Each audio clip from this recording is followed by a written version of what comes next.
history of it? So this building was built in this original part of the building was built in 1906. It's the old snowshoe factory in Norway. Snowcraft and Tubbs was the largest producer of snowshoes in America, but could have been in the world. There's just not a lot of information about from 1906. They built all of the snowshoes for World War II, World War I, and then the Arctic expeditions. And so we bought it in February this year and have been working to transform it into a community and arts center here in Norway. Wow. Now, what's a community arts center? So, well, it could mean a lot of things.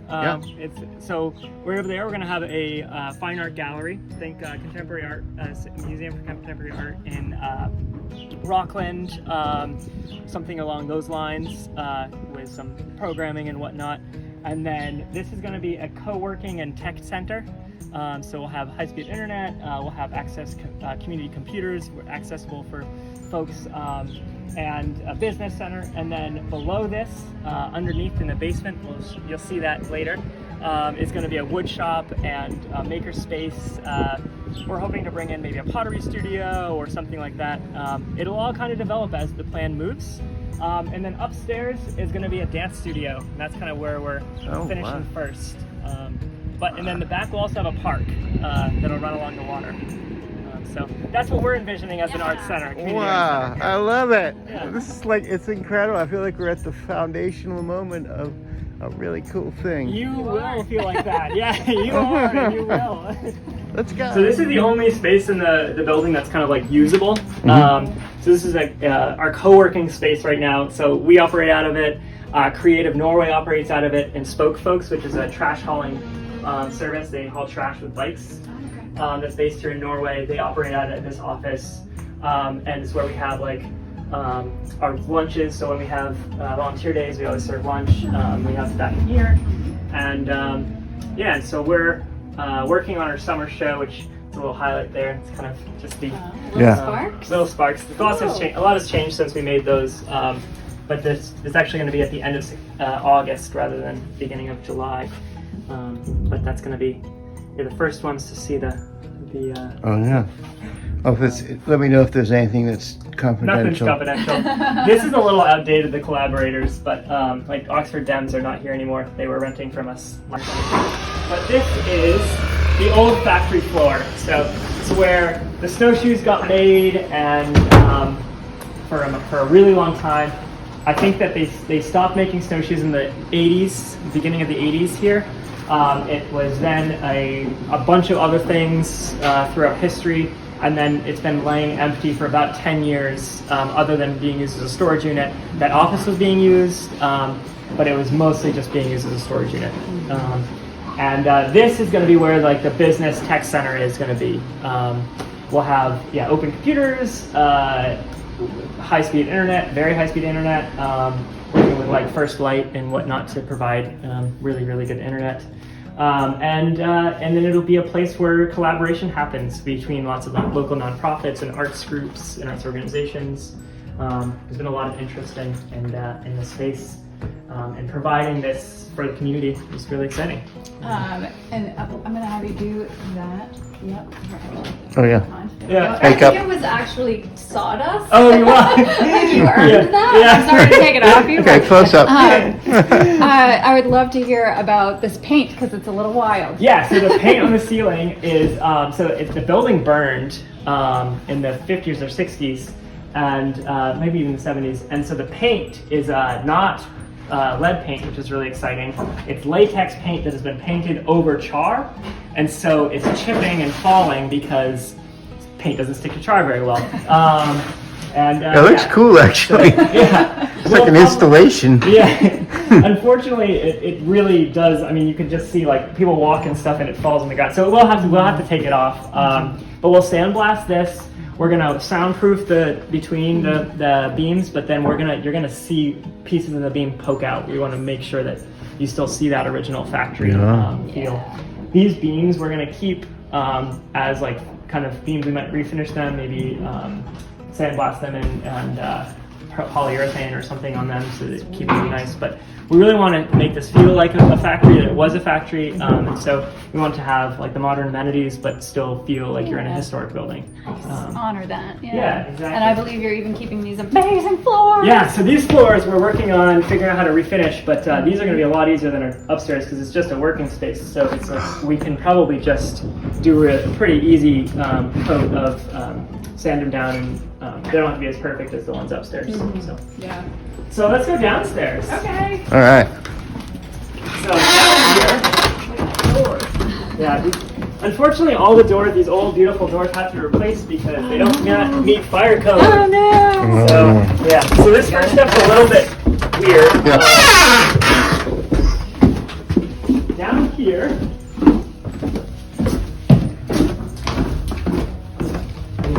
This could change since you were down here. I know it has. Down here, we're gonna make into a wood shop. This was also part of the factory. I think they did a lot of the like sanding and stuff down here, bending, things like that.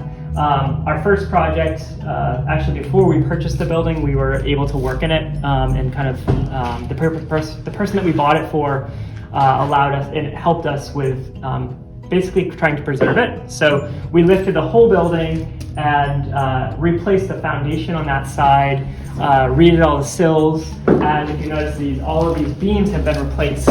It was all done with volunteer effort. Wow. And it took us about 3 months to do it. Look at that. So that's like they poured a little sill there and a little. Yeah. And yeah, you can see where we sistered the beams in here together, took out all the rot, and when we bought the building, when the person we bought the building from, there was like a river running through here, and so we had to reinforce the concrete on the outside to get to dry it up. But as you can see here, we've had so much rain, and it's wow. pretty dry. Yeah, I'd say it stood the test. crushed it. Yeah, really interested and willing to work. I don't have time to run a wood shop. We want one here, but we don't have time to run one. So having folks from the community come in and do those, take those on, can create super great opportunity for them and also for the community. We've gotten a small amount of grant money this year. So Norway Savings Banks helped us out a bit. They gave us $10,000 this year, and then they're giving us another $10,000 next year. The Betterment Fund has helped us with a small grant, medium-sized grant. And then, again, most of the work has been done by volunteers. We have on our website, you can donate. Right now we're building up our monthly donations.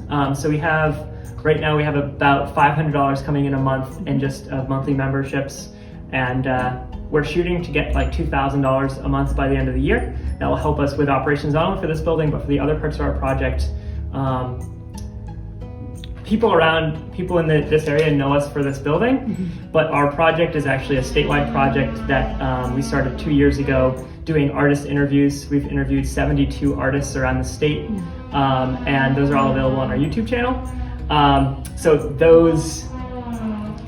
Our network actually is interesting because it's actually bigger outside of Norway than it is in Norway. And that's, I think, one of the reasons that this project is going to be successful is that we have both local community and then statewide community that are working on helping this happen. Do you see this as a model for other people that might want to do the same thing in another part of the state? Yeah, I mean, honestly, I think that it's something where you have to have the passion. So in some senses, yes, but I think that more it's a model for taking chances and making something happen that you want to see in the community you live in. So I don't necessarily think that someone else is going to take a factory and turn it into a wood shop and a co-working space and an art gallery and a dance studio, but they can take these old buildings in Maine and turn them into something that's usable for the community again. If you want to take that idea, then great, go with it. But I think that you need to have the passion and you need to build that in yourself. And so I would say that this isn't a model that's any more successful than any other model or any other idea. Just do it. Just take one of these old buildings. They're not that expensive. And we got this one for a pretty good deal. We're also really lucky that Reed's father is our financier, so we have 2 years that we don't have to pay for it. Oh, nice. So we didn't work through a bank, which gives us a lot of help. But doing something like this, it's doable. And again, these buildings, we can't let them die. This building was not built to be saved, but there's something really special about saving a building that isn't meant to be saved. So let's keep going out back. This will all be windows, actually, when we kind of move into the, as a wood shop. We have most of the windows over there already. Yeah, watch out, there's like a lot of stuff on the floor. It's Yeah. totally a work zone. Fair enough.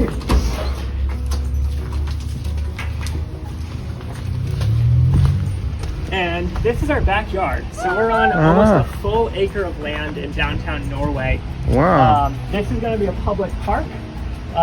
Along this is all a river, or the stream, Bird Brook.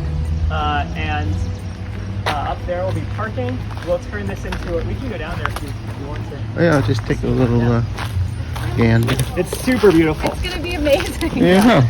So once we get rid of all this knotweed, we'll have Oh, yeah. gorgeous water frontage here.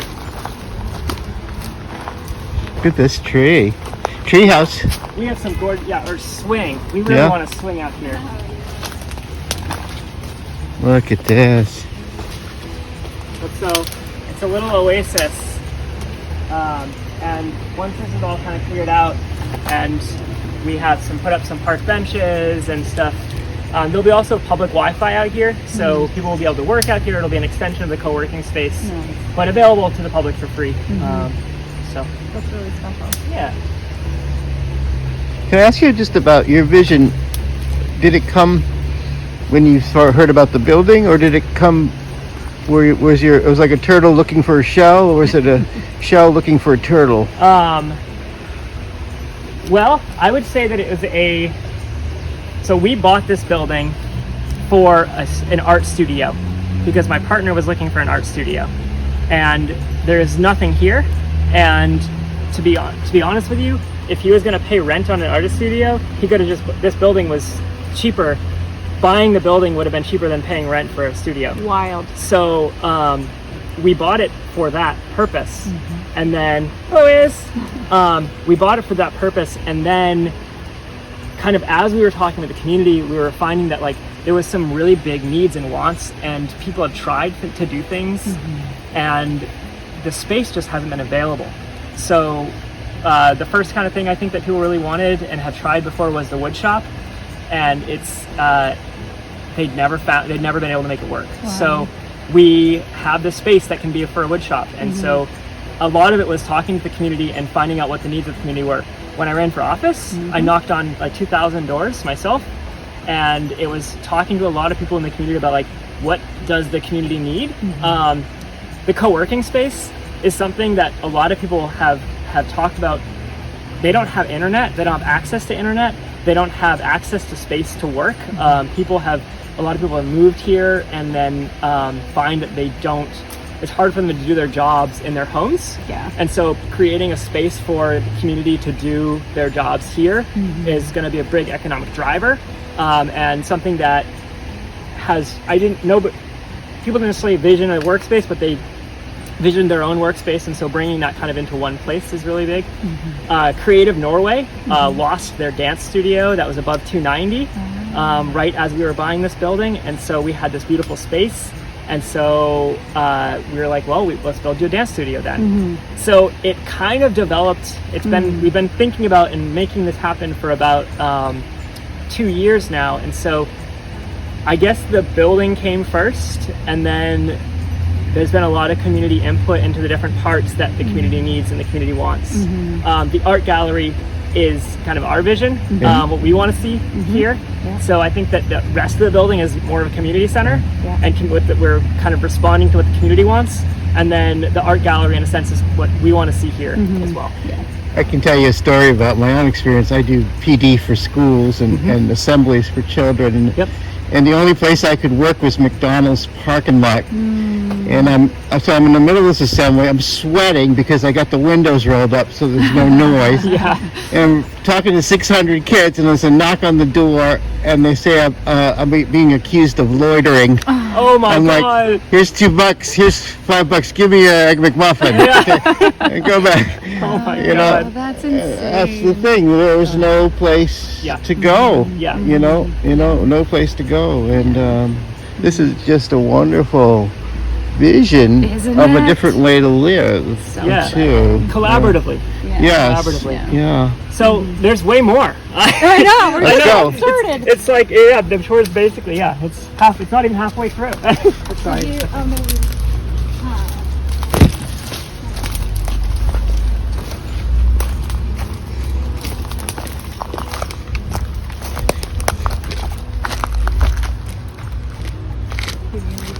This will be a road that comes through, but we'll probably have it all gravel. I don't think we're going to pave anything Yeah. for a number of reasons. One, it's really expensive, but two, also pavement's really bad for the environment, and we're right on the stream bed, so we Yeah. want to try to protect the stream as much as we can. Oh yeah. It'll perk better. Yeah, exactly. Again, watch out. There's like boats and things. Yeah. Ancient spikes.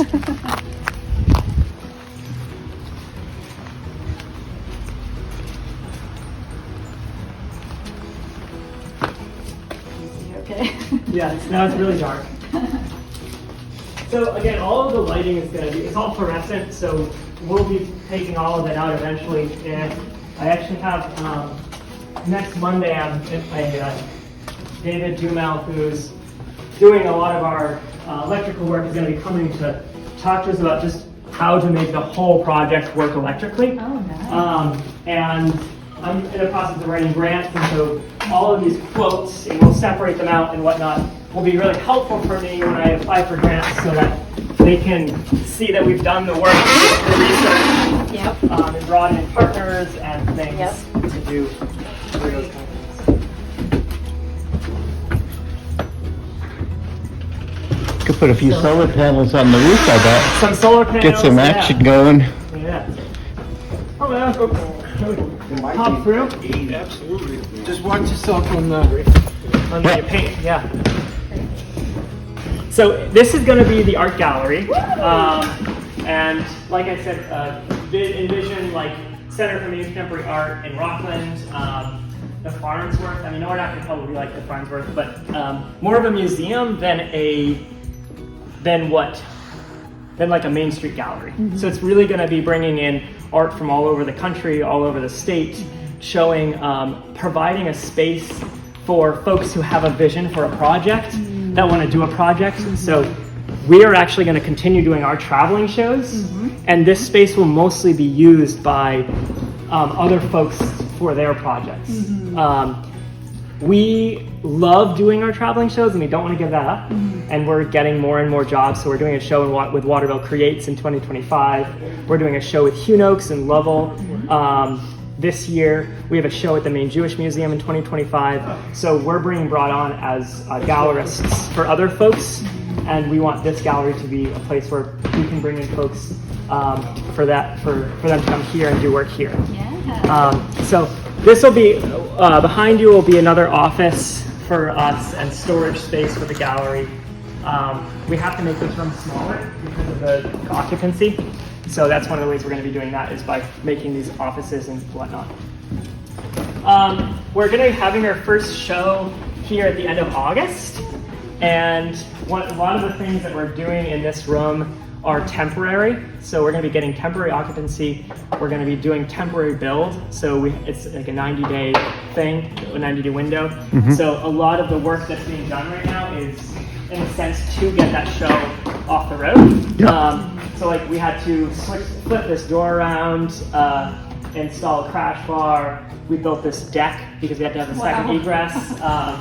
So this deck was just built partially by a person from Florida that came up for a wedding, and then Walter's helping. Walter, you're amazing. Oh, thank you. Look at you working your buns off. Yeah, and doing some of the This finishing is a work. typical volunteer. Yeah.